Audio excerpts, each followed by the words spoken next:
Como usted sabe, estamos hablando de lecciones para una esperanza unida, que hablan particularmente de la paciencia y el consuelo.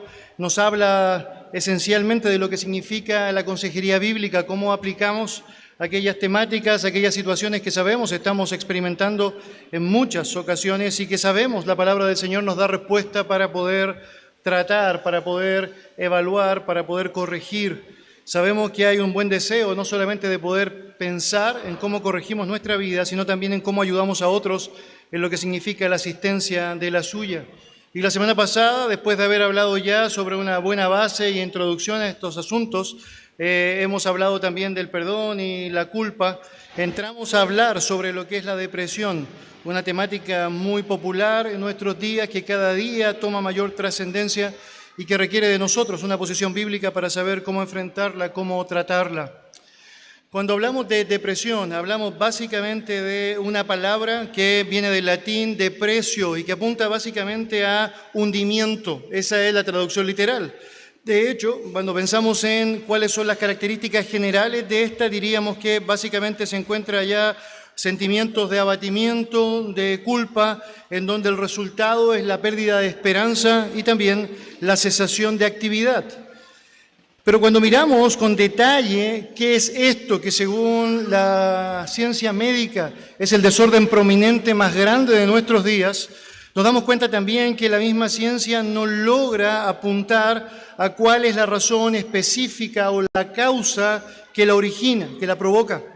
La razón particular de aquello es porque cuando analizas objetivamente cuáles son aquellos síntomas que califican o determinan la depresión, te das cuenta que lo que sucede es que esta palabra está agrupando un montón de asuntos que podrían ser bien tratados independientemente, pero que lamentablemente han sido de esa manera asociados al punto que se hace tremendamente difícil el hecho de poder tratarla como tal.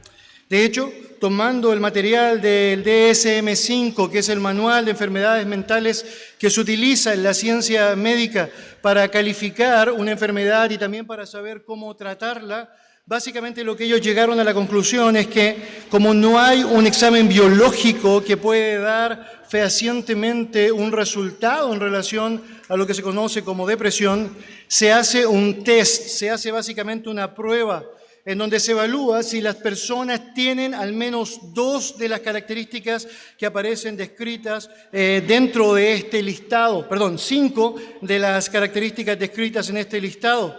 Si tienes 5 de ellas por un periodo de 2 semanas, eso quiere decir entonces que puede ser diagnosticado como depresión.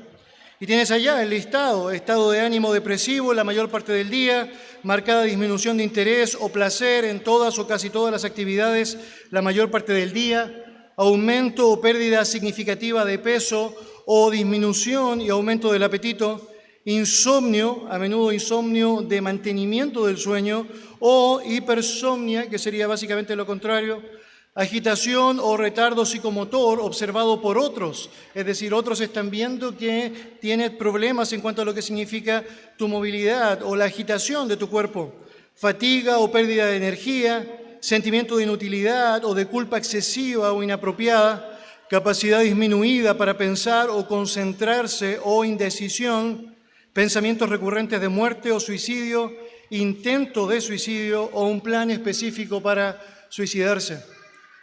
Y lo cierto es que cuando analizas este test o esta evaluación, básicamente deberías asumir que en varias ocasiones, varias de estas características han pasado por tu mente.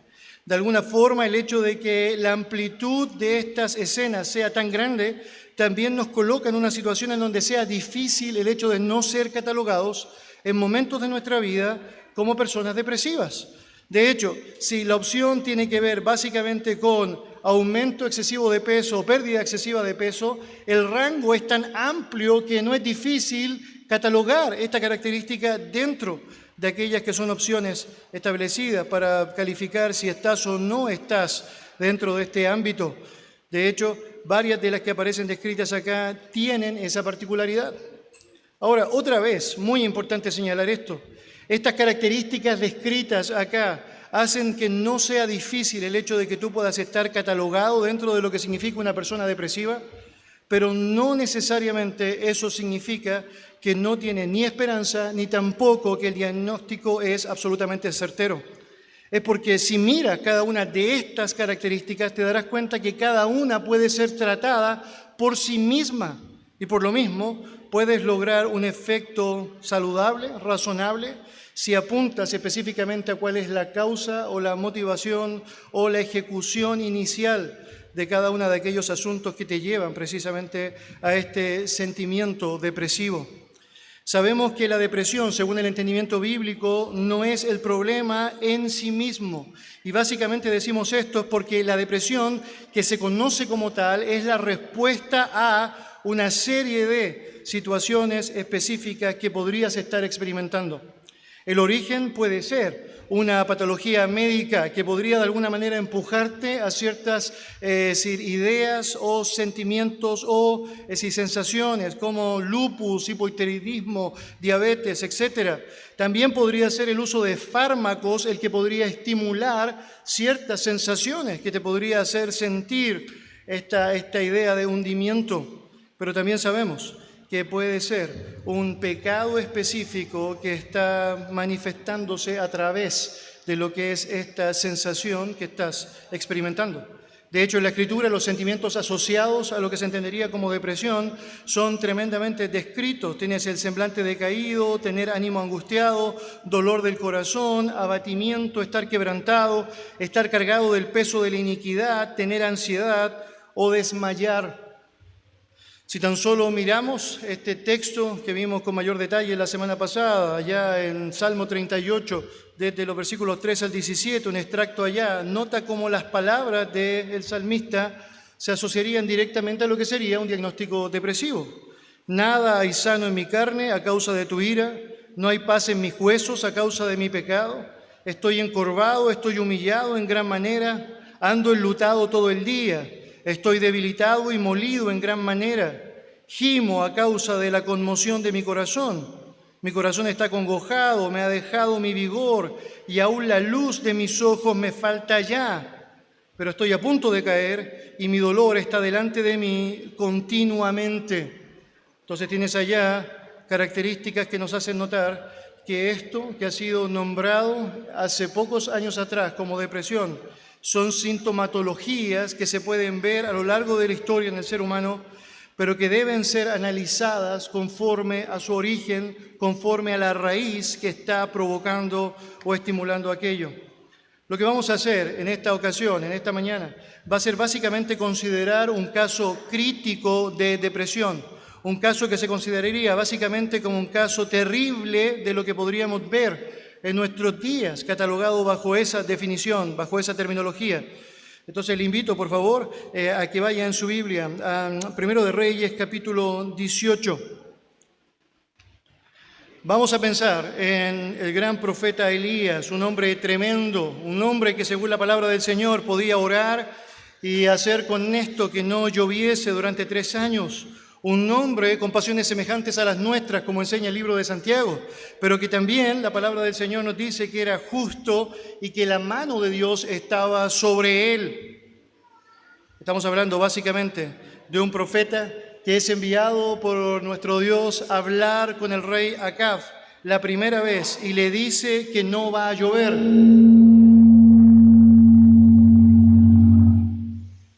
Un síntoma de... ¿Ahora sí? 1, 2, 3, 1, 2, 3, 1, 2, 3. Ahí sí, ok. Le dice que no va a llover y luego Dios mismo se encarga de ayudarle y le envía a un arroyo específico. Dice la Escritura que los cuervos se encargan de darle pan y también alimentarle con carne.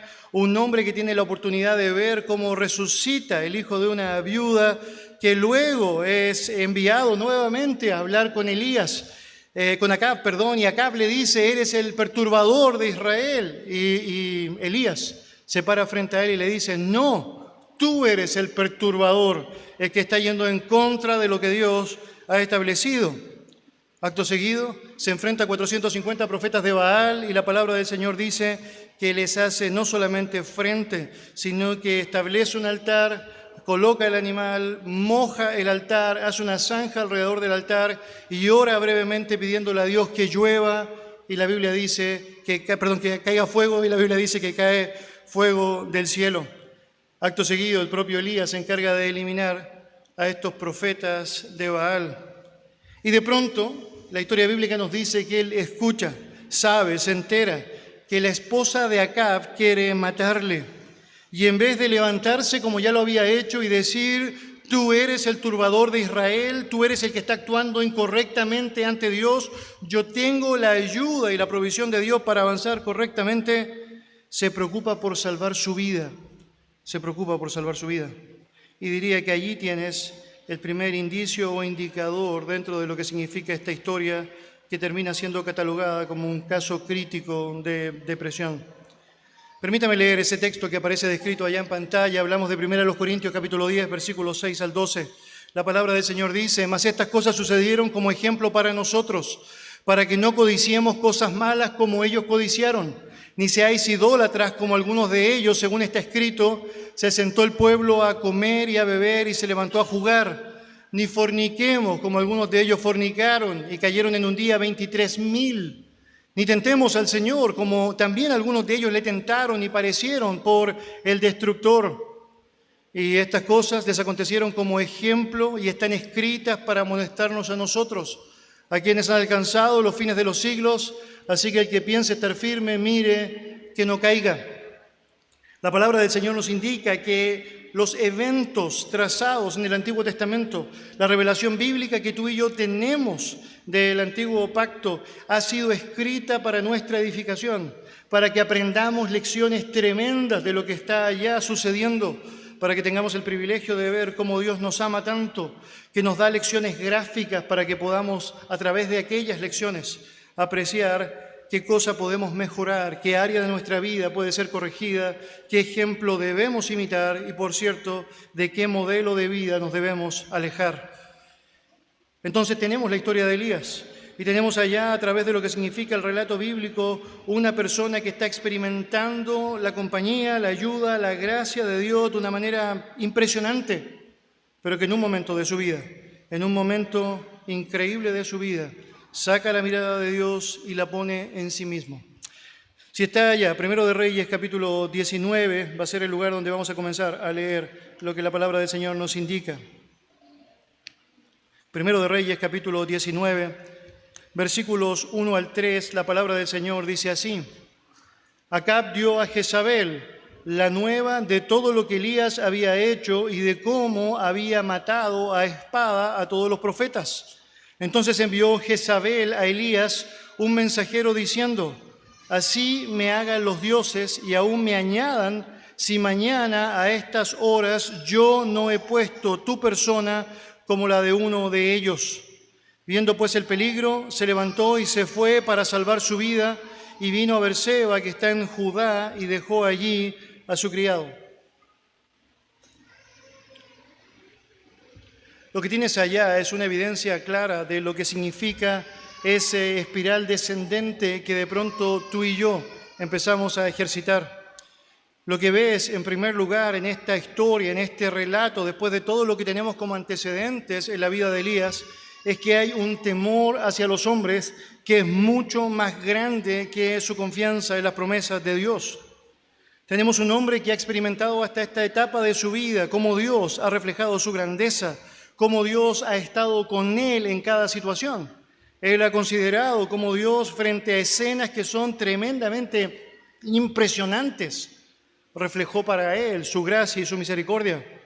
Pero en un momento específico, frente a la amenaza latente de una mujer que desea matarle, dice la Escritura que él está ya levantándose para salvar su vida. Y tienes allá básicamente la primera descripción de lo que significa aquello. Es decir, estamos hablando de un temor que te hace desconfiar de Dios y te hace pensar que tú puedes gobernar mejor, tratar mejor o proteger mejor lo que significa tu vida. Y tienes allá una marca interesante que nos habla de la negligencia, porque abandona cuál era el puesto de su propio deber. Dice el texto, pues viendo el peligro en el versículo 3, se levantó y se fue para salvar su vida y vino a Berseba, que está en Judá, y dejó allí su criado. Dios había dado grandes responsabilidades para Elías. Él había llevado hasta ahora de gran manera aquello que tenía que ver con las responsabilidades trazadas. Si tú retrocedes al capítulo 18, versículo 46, notas que la Biblia dice, y la mano de Jehová estuvo sobre Elías, el cual ciñó sus lomos y corrió delante de Acab hasta llegar a Jezreel.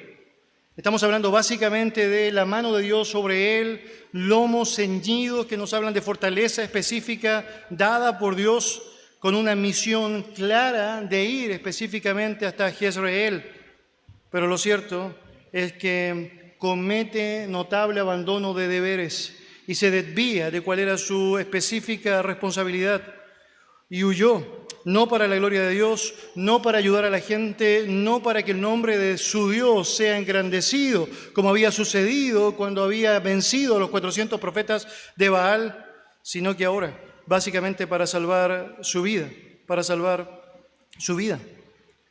Mis hermanos, cuando piensas en lo que significa la realidad de una depresión, como se conoce actualmente en la vida de alguien, notas cómo empiezan a suceder una serie de elementos que empiezan a afectar profundamente el corazón y las acciones de una persona. Temes a los hombres antes que a Dios y el cumplimiento de sus promesas, eres negligente abandonando aquello que debes hacer y aprecias cómo esos detalles se ven claramente marcados a través de lo que significa la propia historia de este hombre.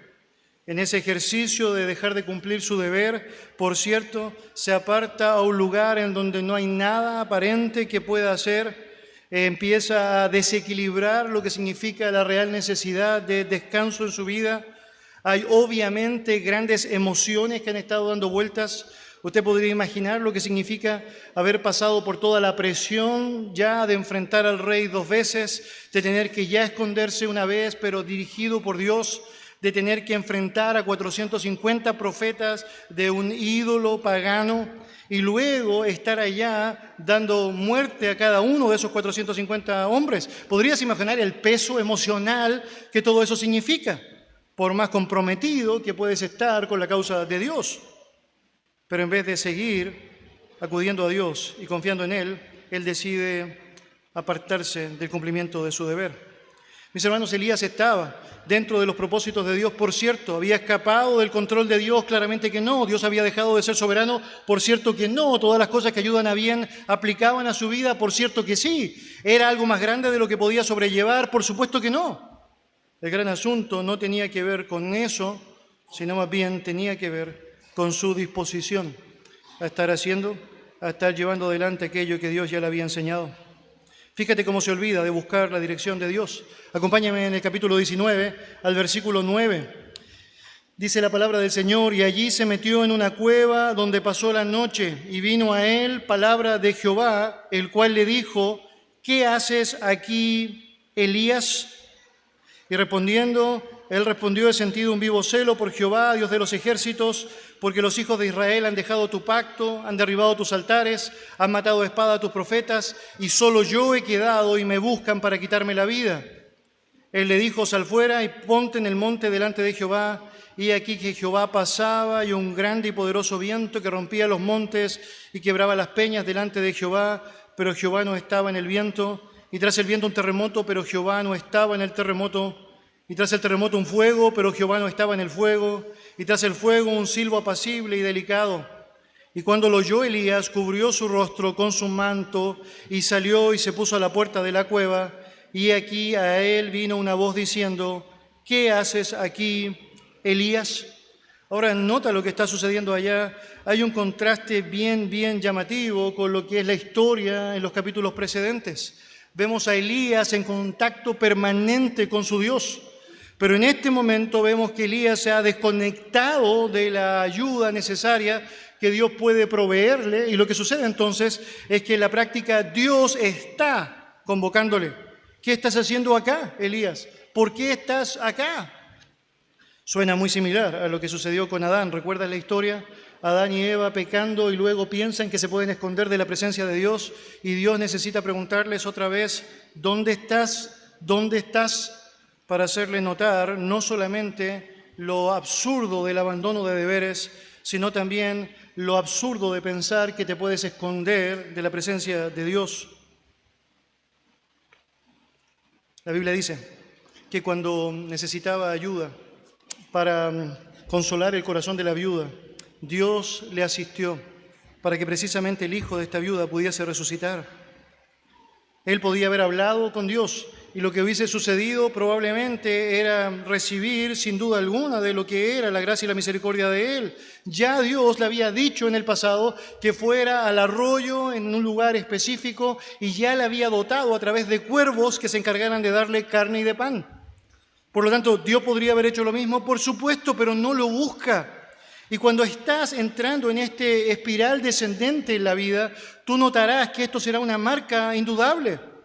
Estarás olvidándote de buscar dirección en Dios porque estás tan preocupado de salvarte en tus propias fuerzas que crees que puedes lograrlo, pero francamente no lo logras. No lo logras. Cuando ves el resto del relato, te das cuenta cómo entonces cualquier tipo de oración, plegaria o comentario empieza a basarse no en la verdad de Dios, sino que en sus propios sentimientos. Mira lo que dice el versículo 4 del capítulo 19 de Primero de Reyes. Y él se fue por el desierto un día de camino y vino y se sentó debajo de un enebro y deseando morirse dijo, basta ya, oh Jehová, quítame la vida, pues no soy yo mejor que mis padres. Su oración es clara, ¿o no? Es decir, Señor, toma mi vida, quítame la vida. Note la inconsistencia evidente, lo que significa esa realidad a la luz de lo que ya había experimentado antes. Tremendas victorias, tremendas señales para confiar en Dios, tremendas oportunidades para saber que Dios tenía planes trazados para él, pero lejos de aquello, desea ir en contra de lo que sería evidente ante los ojos del Señor y empieza a orar basado en sus propios sentimientos superficiales. ¿No le ha pasado a usted en alguna ocasión decirle al Señor que haga algo, pero simplemente usted lo está diciendo bajo sus emociones y después, no, Señor, me equivoqué, no, cambio? Y es porque de alguna manera pensamos que puede ser una buena idea convocar nuestra vida de oración estimulando aquello que no es correcto, que es impropio, que nos aleja de lo que significa la verdad. Mis queridos, en sentimientos de abatimiento, en sensaciones de hundimiento, lo que debemos hacer es orar conforme a las promesas de Dios, descansar en lo que significa la revelación de su carácter, conforme a sus propósitos y su voluntad descrita en la palabra y no bajo nuestros sentimientos. Eso es absolutamente clave. Pero no solo eso, cuando sigues viendo la historia de este hombre y ese desarrollo de caso crítico, depresivo, notarás que empieza a rechazar cualquier tipo de comunión con otros. Cuando miras la Escritura te das cuenta que él deja a su criado en un lugar específico y sigue avanzando básicamente para estar solo. Mis queridos, cuando miras el relato bíblico en cronología, te das cuenta que lo que está pasando acá es que Elías al menos está caminando 130 kilómetros. Hay otros historiadores que están mencionando que básicamente sería entre 130 y 190 kilómetros. Imagínate la situación en la que te encuentras, que piensas que puedes hacer todo lo necesario para escaparte lo más lejos de todo. 130 kilómetros sin auto. Francamente, usted podría imaginar que tomaba bastante tiempo y está solo, bajo un enebro, deprimido y donde más necesita estar acompañado, alentado y animado por otros. Piensa que es una buena idea el hecho de apartarse de absolutamente todo. ¿No le parece un síntoma común para lo que se conoce como depresión en nuestros días? Pensar que quiero estar solo, no quiero que nadie me hable, no quiero que nadie me diga nada, no quiero escuchar absolutamente a nadie. Y con eso lo único que estás haciendo es cultivar, ahondar mucho más lo que significa esa sintomatología impropia. Es que nos necesitamos. Por una razón evidente, la palabra del Señor dice que debemos estimularnos y alentarnos los unos a los otros, que no debemos dejar de congregarnos como algunos tienen por costumbre. Piénselo así. Eres un creyente, te sientes básicamente deprimido y una de las primeras iniciativas que tomas es dejar de ir a la iglesia. Es bien interesante, no piensas jamás en primer lugar en dejar de ir al trabajo, pero la iglesia es una buena opción. Piensas que es una buena idea desconectarte de lo que significa este grupo de poder que el Señor diseñó precisamente para nuestro apoyo y consuelo. Piensas que es una buena idea el poder alejarte de todo aquello que Dios diseñó para ayudarnos precisamente para estar bien, para estar bien. Y lo que haces es que te distancias, te alejas, te desvías de lo que significa la verdadera ayuda que Dios está dispuesto para proveer, para dar las personas que podrían ser de gran utilidad para ti. La palabra del Señor nos dice algo más sobre Elías. Es que no toma nada de tiempo para clarificar los hechos. Cuando miras el relato bíblico te das cuenta que él, si sabe, se entera que Jezabel quiere matarle y acto seguido él comienza su peregrinaje de escapada. Es decir, él no piensa en ningún momento que podría ser una buena idea sentarse a analizar los hechos, ¿o no? Es decir, vamos a ver qué significa esto. Vamos a analizar cómo funciona esta situación. Dios me acaba de ayudar con 450 hombres para francamente vencer en su poder. Y ahora una mujer dice que desea matarme y yo pienso que es una buena idea arrancar. Francamente no lo es. No clarifica los hechos. ¿Puede acaso Jezabel llevar a cabo su amenaza si Dios no estaba de acuerdo con aquello? Mira las descripciones que utiliza, porque nos dicen mucho en relación a lo que significa no analizar correctamente los hechos, estar nublado por tus emociones. En el versículo 10 dice, he sentido un vivo celo por Jehová, Dios de los ejércitos, porque los hijos de Israel han dejado tu pacto, han derribado tus altares, han matado de espada a tus profetas, y solo yo he quedado. Nota lo que dice, estoy solo. Ahora conoces la historia y te das cuenta que él quiso estar solo. Francamente, no estaba solo. De hecho, el análisis objetivo de la verdad nos dice que lo que está diciendo es mentiroso. Es porque más adelante Dios mismo se va a encargar para decirle que habían 7,000 que no habían inclinado su rostro ante Baal. Pero él dice, los hijos de Israel han dejado tu pacto, han derribado los altares, se han alejado de lo que significa la verdad, solo estoy yo. Queridos, cuando miras la verdad bíblica te das cuenta que lo que está sucediendo acá es que te has nublado porque francamente no estás dispuesto a ir a la verdad para proceder correctamente. Repite exactamente lo mismo en el versículo 18, lo que hace básicamente algo que termina por ser una gran ayuda para nosotros. Es que te aprendes un discurso y repites ese discurso permanentemente. Y es porque de alguna u otra manera te conviene repetirlo. Mira lo que dice verso 14. Otra vez, él respondió, he sentido un vivo celo por Jehová, Dios de los ejércitos, porque los hijos de Israel han dejado tu pacto, han derribado tus altares, han matado a espada a tus profetas, y solo yo he quedado y me buscan para quitarme la vida. Y repites exactamente el mismo discurso, el mismo relato, la misma forma de hacerte ver no tan mal. Es porque argumentas que se trata de un celo santo ante Dios, pero realmente no lo tienes. Lo tenías cuando mataste a los 450 profetas de Baal. Lo tenías cuando le dijiste a Acab que él era el perturbador de Israel. Lo tenías cuando fuiste usado por Dios grandemente para llevar adelante sus obras poderosas. Pero si había un lugar donde no tenías el celo ante Jehová, era en este momento. ¿Querías hacer tu voluntad? ¿Querías hacer el cumplimiento de tus propósitos, la gran meta de tu vida? Y allá estás queriendo salvarte.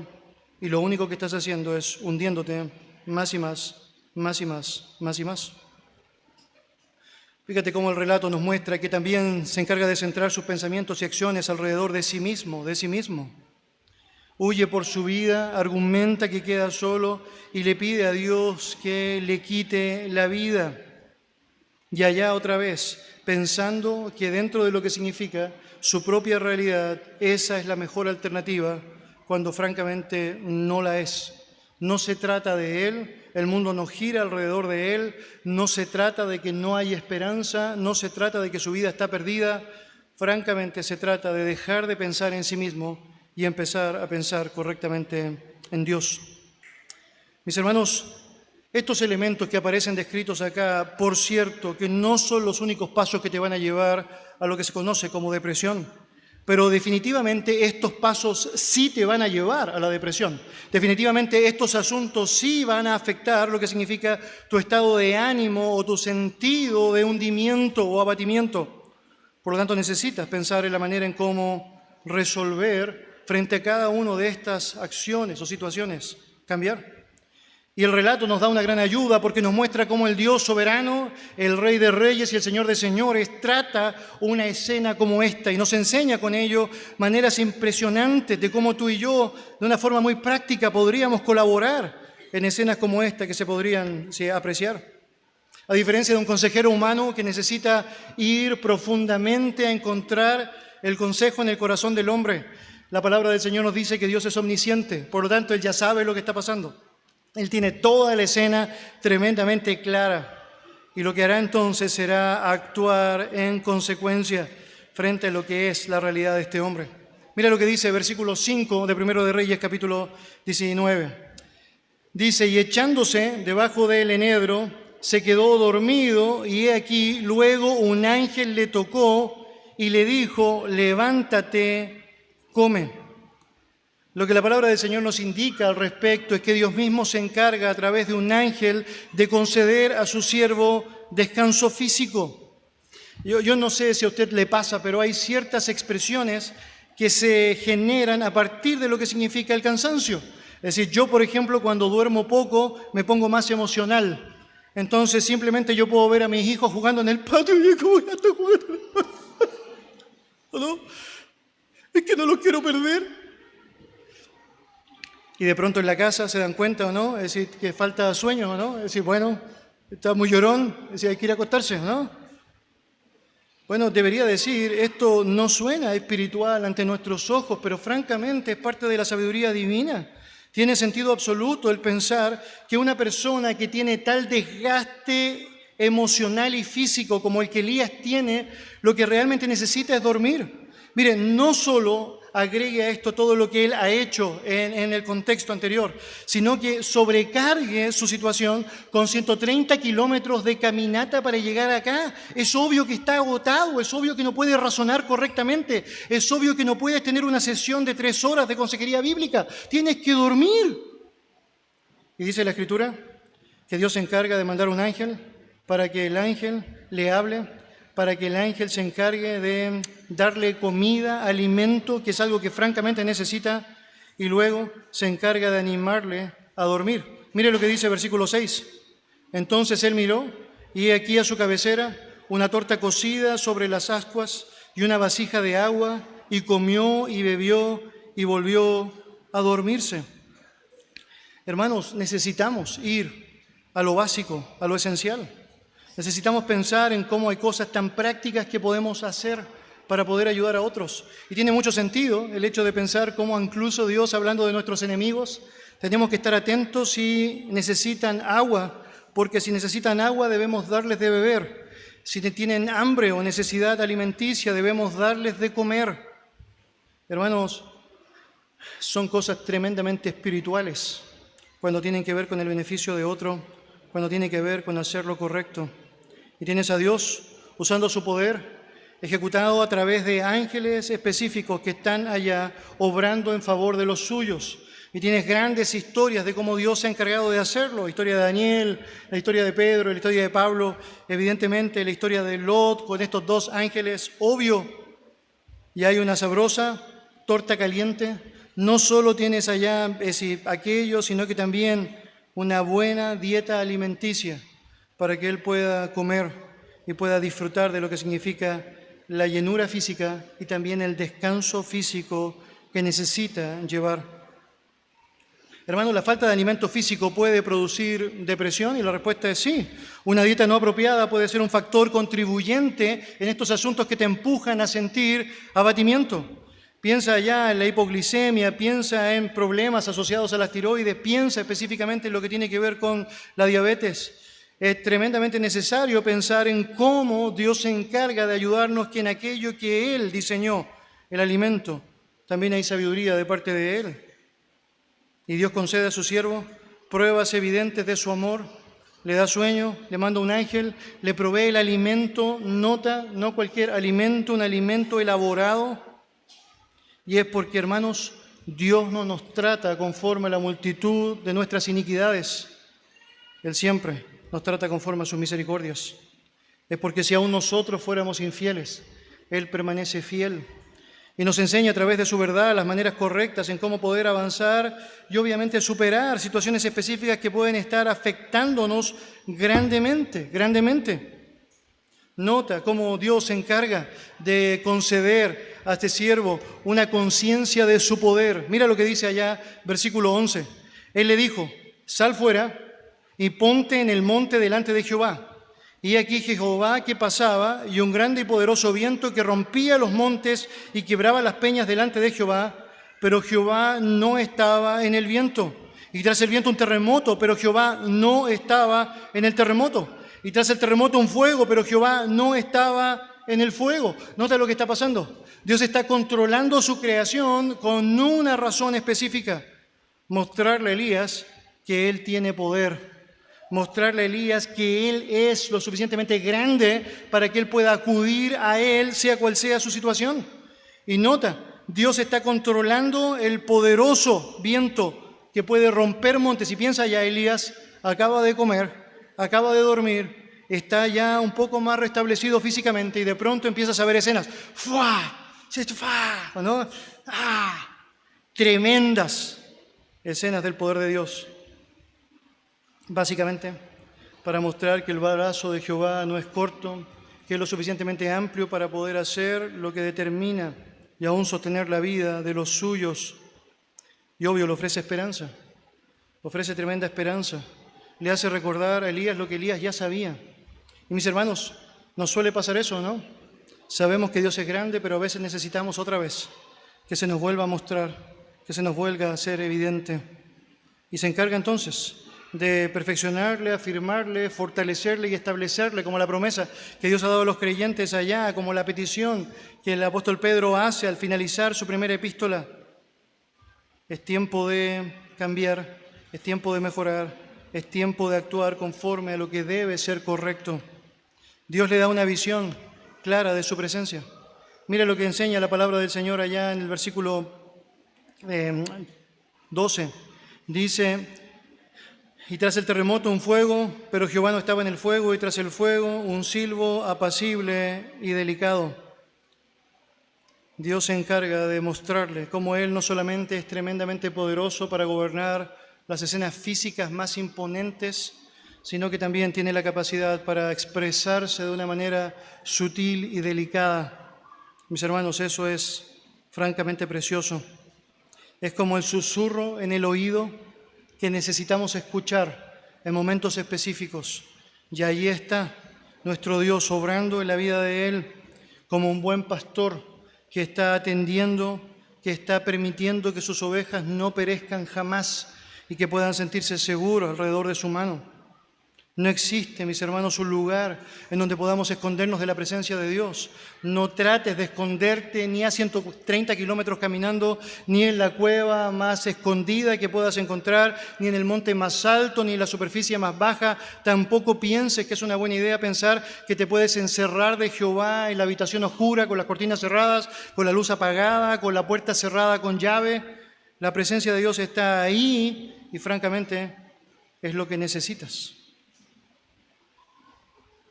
Y Dios se encarga entonces de darle una perspectiva correcta de los hechos. Mira lo que dice el versículo 17 en adelante. Dice el texto: y el que escapare de la espada de Hazael, Jehú lo matará, y el que escapare de la espada de Jehú, Eliseo lo matará. Y yo haré que queden en Israel 7,000 cuyas rodillas no se doblaron ante Baal y cuyas bocas no lo besaron.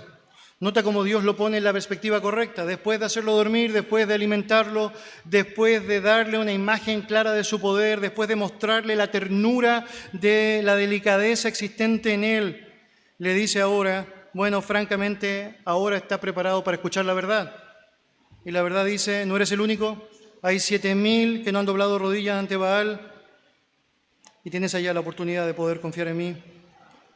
Si quieres un buen ejemplo de dolor, obviamente tienes el ejemplo de Job. Y sabes que en momentos específicos podemos ser convocados a enfrentar momentos de dolor, pero la forma correcta de enfrentarlo es la confianza entera, entregada hacia Él, hacia Él. Y hace algo interesante, nuestro Dios le concede a su siervo una tarea. Mira lo que dice el versículo 15, y le dijo Dios, ve, vuélvete por tu camino por el desierto de Damasco, y llegarás y ungirás a Hazael por rey de Siria. A Jehú, hijo de Nimsi, ungirás por rey sobre Israel, y a Eliseo, hijo de Safat, de Abel Meolá, ungirás para que sea profeta en tu lugar. Muy interesante, cuando una persona está en un estado depresivo, no quiere hacer absolutamente nada. Pero la Biblia nos enseña que es todo lo contrario lo que debes hacer si francamente quieres salir de ese estado. Es que independiente de tus sentimientos tienes que hacer lo correcto.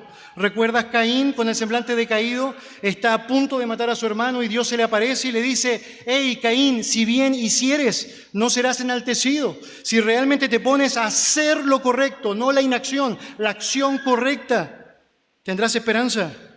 Bueno, Elías, hay mucho por hacer, caminaste 130 para acá, tienes que volver 130 para allá, porque hay cosas que tienes que cumplir. Tienes que ungir a Hazael por rey de Siria, a Jehú por rey de Israel, tienes que ungir a Eliseo por profeta para Israel, tienes que hacer algo, no puedes quedarte detenido. Ve, regresa, muévete. Hermanos, es muy importante que frente a los sentimientos de desazón empieces a hacer lo que tienes que hacer y te olvides de ti.